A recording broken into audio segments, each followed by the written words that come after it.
la demande diplomatique de la dernière guerre.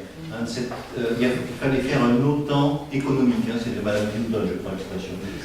Comme il y a un OTAN militaire, ça s'est mis en place petit à petit, ça a vraiment commencé à démarrer à la fin du XXe siècle. Aujourd'hui, l'Union européenne se vante d'avoir des accords de libre-échange avec 50 partenaires, dont le Suisse d'ailleurs, et elle a 10 accords en négociation, hein, donc le TAFTA, TTIP, la PTC, Grand Marché, celui avec les USA, celui avec le Canada, celui avec les pays, les trois avec les pays d'Afrique, Caraïbes et Pacifique, le TISA, etc. Donc c'est une offensive générale, concertée, et ce que je dis, on pourrait dire des États-Unis, hein, les États-Unis, ils ont... eux, ils disent simplement qu'ils n'ont que 15 partenaires, mais leurs partenaires, ils sont beaucoup plus gros que ceux des Européens. Et dont un très important, ça je crois qu'il faut me dire juste en dessus, il y en a qui s'appelle l'ALENA, ou le NAFTA, je crois qu'on est en français, celui entre le Canada, les États-Unis et le Mexique. Cet accord existe depuis 20 ans. Et aujourd'hui, il y a 20 ans, on annonçait les mêmes merveilles qu'on nous annonce à nous, c'est-à-dire l'augmentation du nombre d'emplois, le PIB qui a augmenté. 20 ans après, on s'aperçoit que les Américains ont perdu 1 million d'emplois, les Mexicains ont perdu 1 million d'emplois, au moins dans l'agriculture, sans parler que le Mexique, qui était exportateur de maïs, est devenu importateur de maïs, et que les Mexicains vont travailler au noir aux États-Unis dans les champs de maïs pour produire des maïs OGM. Donc, il y a déjà des choses qui existent, et on n'en a pas parlé, il y a le Transpacifique aussi, qui est en négociation avec le Japon, le Mexique, le Canada, l'Australie, la Malaisie, le Chili, bon, j'arrête. Hein. Bon, résultat, ça veut dire quoi? Ça veut dire qu'il y a toute une offensive générale pour créer ces accords. Pourquoi? Je crois que Paolo l'a dit tout à l'heure, hein, bon, les droits de douane et surtout les normes sanitaires, sociales, etc., empêchent les multinationales de faire tout le profit qu'elles voudraient faire. Dans les négociations multilatérales, on l'a vu avec l'AMI, on l'a vu avec la ECG, soit il y a des pays émergents qui se défendent parce qu'ils ont des dirigeants qui pensent au bien un petit peu de leur pays, soit dans les pays plus développés, il y a des opinions publiques qui sont au courant et ça bouge. Hein, la AMI et la ECG ont échoué en partie grâce à ATTAC, il faut bien le dire, et à des associations comme nous. Alors, qu'est-ce qui se passe? Ils préfèrent discuter entre amis des accords plurilatéraux, non plus multilatéraux. Un accord multilatéral, ça veut dire pour tout le monde. Un accord plurilatéral, c'est quelques pays, mais quelques pays par-ci, quelques pays par-là. Quand on prend le Canada, les États-Unis, l'Union européenne, on a les 2 tiers des échanges de services et de biens du monde aujourd'hui. Donc ça veut dire que c'est énorme et que ces accords qui sont faits entre vraiment nos amis, comme je disais tout à l'heure, ils ont vocation à s'appliquer à la terre entière, parce qu'il faudra passer par là, et il faudra bien aussi que les Chinois et les Russes y passent par là, quand les normes seront les mêmes aux États-Unis et dans l'Union européenne, et au Canada, ça fera un poids tel qu'il sera difficile de les éviter. Alors, je vais vous parler un peu plus rapidement de ce qu'a été la préparation du grand marché transatlantique, hein, alors TTIP, PTCI, TAFTA, tout ça c'est le même, c'est celui entre les États-Unis et l'Union européenne. Il a été préparé par le Transatlantic Business Council. Ça, c'est 70 entreprises multinationales basées des 2 côtés de l'Atlantique. C'est eux qui ont préparé le brouillon. Et Aaron Margenard dit d'ailleurs qu'il y a 65% du texte qui a été approuvé par l'Union européenne qui sort des propositions de ce Conseil. Ce sont les multinationales qui ont préparé. Nos gouvernements, parce que moi je suis dans l'Union européenne, les 28 gouvernements de l'Union européenne ont accepté ceci et en ont fait un mandat qui a été donné aux négociateurs, c'est-à-dire à l'Union européenne, la Commission européenne qui négocie. La Commission européenne qui n'est pas élue, il faut bien savoir que les institutions de la Commission européenne ne sont pas des institutions démocratiques.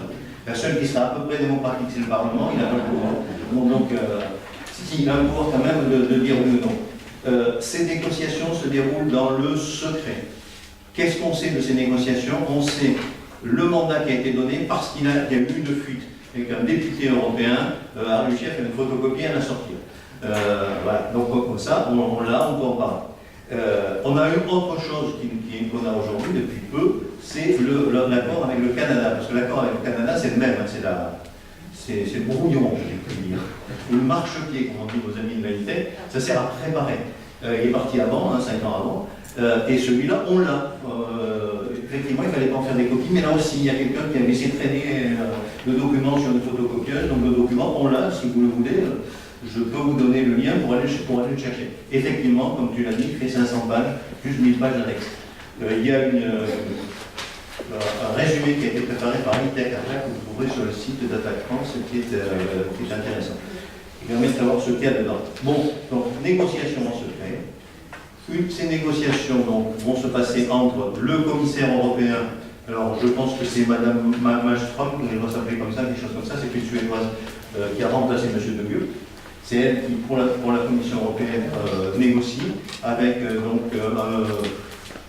oublié le nom de l'ambassadeur américain. S'ils se mettent d'accord, il va y avoir signature entre M. Juncker, a priori pour le moment, si ça arrive assez vite, président de la Commission européenne, et M. Obama, s'il est toujours là, si ça n'a pas dérapé au-delà de son mandat. Ils vont signer, mais ça n'aura aucune valeur à ce moment-là. Et ça, il faut bien le dire, c'est la même chose. On nous dit c'est signé entre le Canada et le. Enfin, ça devait être signé hier, et a priori, c'est pas signé. Entre le Premier ministre du Canada et M. Juncker, désolé, ça, après ça, c'est un traité. Et il faut que chaque gouvernement de l'Union européenne l'approuve. Des 28 gouvernements. Et ça, c'est notre chance, je veux dire. C'est que normalement, ça doit se faire à l'unanimité. Et on essaie déjà de nous dire, oui, mais il faudrait peut-être passer à une majorité qualifiée pour changer. Parce qu'à l'unanimité, il suffit qu'il y en ait un qui dise non pour que ça capote. Et on peut espérer quand même que sur les 28, il y en a un qui dise non, au moins sur certains sujets. Hein? Donc voilà la procédure. On nous enfume aussi en nous disant que c'est fait. Mais attention, je ne dis pas qu'il ne faut rien faire, au contraire, parce que c'est pas fait, aucun n'est fait. Et il faut se battre très fort pour que ça ne se fasse pas, parce qu'eux, ils ont envie que ça se fasse. Alors, le GMT, j'essaie d'aller vite. Le GMT lui-même, c'est-à-dire le grand marché transatlantique, Europe-États-Unis, en quoi ça consiste? Premièrement, suppression des droits de douane, c'est-à-dire la concurrence de tous contre tous. Alors, ça touche qui? Essentiellement en Union européenne, les agriculteurs. Il faut savoir que l'agriculture européenne est protégée par des droits de douane. Par exemple, la viande, en moyenne 40% sur les viandes qui arrivent des États-Unis. Donc, si on les supprime, alors c'est vrai aussi pour les laitages, c'est vrai aussi. En gros, c'est l'agriculture européenne est protégée. Si on supprime ça, ça veut dire que nos petits agriculteurs, qui essaient de faire une agriculture de qualité, une agriculture vont se retrouver en but, avec la concurrence de l'agro-industrie américaine. Ils n'auront d'autre solution que soit de se transformer en agro-industrie à leur tour, et donc nous faire de la cochonnerie, ou bien de disparaître. Donc, premier point, suppression des droits de douane, c'est la fin de l'agriculture de proximité paysanne. Deuxième point, suppression des, alors je cite parce que c'est trop joli, des obstacles inutiles au commerce et à l'investissement. Les obstacles, ils pourraient être utiles à autre chose, je ne sais pas quoi, la santé publique, l'environnement. Du moment qu'ils ne sont pas pour le commerce et l'investissement, on va les supprimer. C'est les supprimer, voilà. On supprime, on va avoir les mêmes normes aux États-Unis, en Europe, pour l'environnement, pour le phytosanitaire, pour le social. C'est-à-dire qu'aux États-Unis, ils ont un SMIC, oui, ils ont un SMIC qui doit être à 5 € de l'heure. En France, il est à 9. Le temps de travail, n'en parlons pas. Ils n'ont pas de retraite. Tous ces éléments. Et puis, en Europe, on interdit le bœuf aux hormones, on interdit les poulets lavés au chlore, on interdit les OGM. Tout ça, il va falloir avoir les mêmes normes. Et dans ces cas-là, ce n'est pas les Américains qui vont prendre nos normes à nous. On s'en doute bien, donc c'est bien ce qui va se passer, c'est-à-dire baisse de tous les niveaux de protection. Ensuite, libéralisation du commerce des services, ben ça je ne vais pas en parler parce que c'est TISA côté Koweït. C'est du TISA dedans, et c'est là que c'est vicieux. Regarde, ils sont tous imbriqués les uns dans les autres. Parce que si on arrive à en avoir le corps ici avec l'Union européenne, pour TISA, ça va être plié, parce qu'on va dire, attendez, regardez, on s'est mis d'accord déjà, pour les États-Unis, le Canada. Et inversement, si si TISA passe, quand on va arriver à cette ligne-là dans le marché transatlantique, ils vont dire, vous l'avez déjà accepté dans le TISA, vous ne pouvez plus. Donc c'est tout un système d'implication les uns dans les autres pour faire passer ce qu'ils veulent. Libéralisation de l'accès au marché public et suppression des exigences de localisation et de production locale. On retrouve du TISA. Hein. Il sera plus possible au maire d'une petite commune d'exiger, comme ça arrive très souvent, que la cantine scolaire soit alimentée par du bio de proximité. Ben ça deviendra illégal parce que ça ne permettrait pas la concurrence avec les entreprises américaines. Et puis, le dernier, mais celui-là, on en a déjà parlé, c'est le fameux pouvoir de poursuivre les États devant. Alors moi, je ne parle pas, moi, je vais frémir tout à l'heure quand on a parlé de tribunal. Un tribunal, c'est pas. C'est une instance, appelle-le comme on veut, un tribunal, c'est les juges. C'est un truc. Là, c'est pas un tribunal, c'est un arbitrage privé, fait par des ingénieurs, par des hommes d'affaires. C'est le mot tribunal que nous refusons fortement, parce que ce mot de tribunal, il est constitutionnel. C'est pas des gens qui seront nommés quelque part, c'est pas le tribunal international de la Haye. Hein, c'est le tribunal de la Banque mondiale qui applique les règles de l'UNCITRAL, qui va faire, ce sont donc 3 personnes choisies, ça peut être une seule d'ailleurs, 3 arbitres choisis pour la circonstance parmi les avocats d'affaires qui tantôt défendront les uns, tantôt défendront les autres, qui vont juger. Il faut savoir que dans ce tribunal, donc, il y en a, alors il y a eu 151 litiges au cours de l'année 2010. Hein? Voilà. C'est là,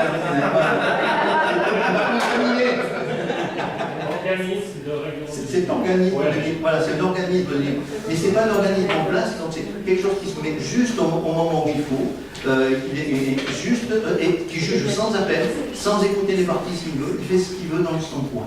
C'est quand même quelque chose d'assez dramatique, qui peut imposer des amendes pour lesquelles on ne connaît pas d'appel, qui sont des millions de dollars dans ces trucs-là. Des exemples, on en a à foison, hein, je disais, 151 en 2009-2010, il y en a plus de 500 qui sont en cours à cause des éléments existants. Bon, on a parlé de l'Allemagne. Moi, je voudrais en rajouter 3 plus, par exemple, qui me plaisent bien. Le gaz de schiste, parce que c'est quand même un sujet qui nous intéresse des deux côtés de la frontière ici. La société Lone Pine américaine, qui dans le cadre de l'ALENA demande au Québec 250 millions de dollars de dédommagement parce que le Québec a mis un moratoire sur les gaz de schiste.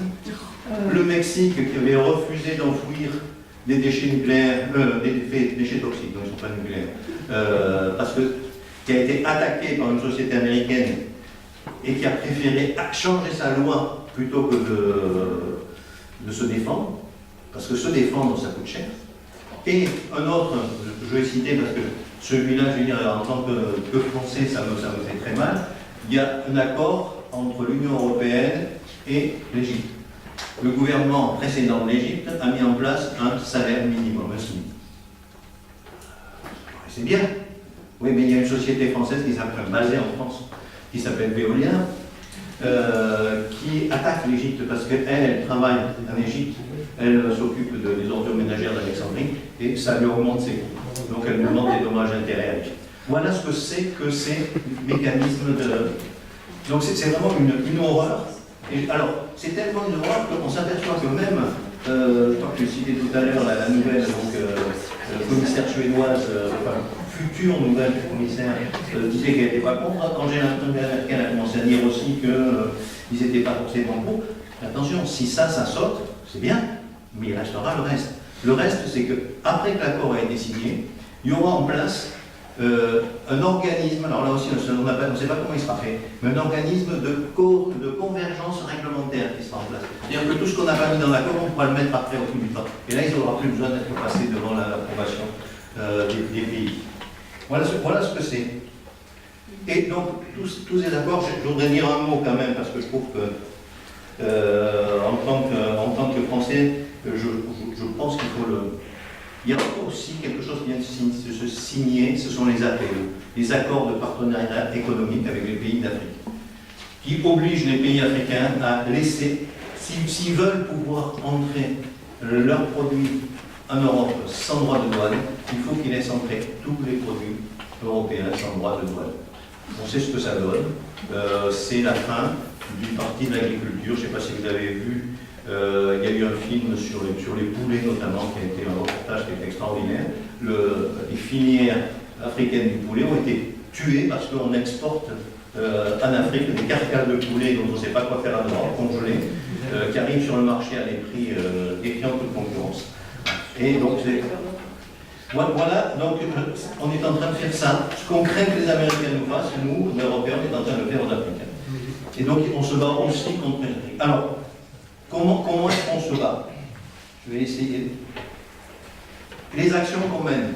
En France, on a commencé à peu près un an, en gros, sur informer les citoyens. Ça, c'est la première chose, partout. Il n'y a pas d'information, ça ne passe pas, à part des journaux comme le Monde diplomatique, que l'on citait tout à l'heure, qui a sorti 2 dossiers. Il y en a un au mois de juin ou juillet, sur le TAFTA, il y en a un sur CETA, donc qui vient de sortir maintenant. À part eux, Politis, bon, je parle les mots français. Voilà, mais voilà, c'est très peu d'informations, donc informer, comme on le fait ce soir. Des distributions de tracts, des actions sur Internet, faire signer des pétitions. Il y en a qui sont en place, on est en train d'essayer de faire monter une pétition européenne, qui serait la même dans tous les pays d'Europe pour avoir un prix. Interpeller les élus, parce qu'à un moment donné, il va falloir qu'ils signent, donc il faut quand même leur dire que les citoyens ne sont pas d'accord pour qu'ils signent, après ils font ce qu'ils voudront, mais bon, moi, et puis manifester dans la rue, je crois qu'il faut le dire. Et l'organisation en France, comment elle s'est faite? On a commencé par un collectif national, unitaire contre le grand marché transatlantique. Ce collectif, là j'ai toute la liste, mais je ne vais pas vous laisser. Qu'est-ce qu'il y a dedans? D'abord des associations de la société civile, comme effectivement ATA, les Amis de la Terre, les entraîneurs, toute une série d'associations qui ont été les fers de lance de ce truc-là. Ensuite, des associations paysannes et des syndicats paysans, bien sûr, à l'équivalent de la Confédération paysanne qui a comme président à Fontaine. Peu, et ça malheureusement trop peu, de syndicats. À part les syndicats solidaires en France, Sud, c'est-à-dire Sud et solidaire, c'est la même chose, il n'y a pas vraiment. La CGT, ils ne sont pas dans le collectif. Il n'y a que la CGT douane. Parce qu'ils ont compris qu'effectivement, après ça, il était mort. Non, la CGT, justement, si j'en profite pour te le dire, il faut les secouer. Ensuite, donc, collectif national, mais ça ne suffit pas. Ça ne suffit pas parce que c'est un pays, il n'y a pas que la collectif. Il s'est créé spontanément des collectifs locaux. Et actuellement, ce jour, il y a 82 collectifs qui regroupent, donc, comme le collectif national, mais avec des variantes, des associations. Par exemple, chez nous en Haute-Savoie, j'ai des syndicalistes, mais je n'ai pas la CGT toujours. J'ai des syndicalistes de la fonction publique.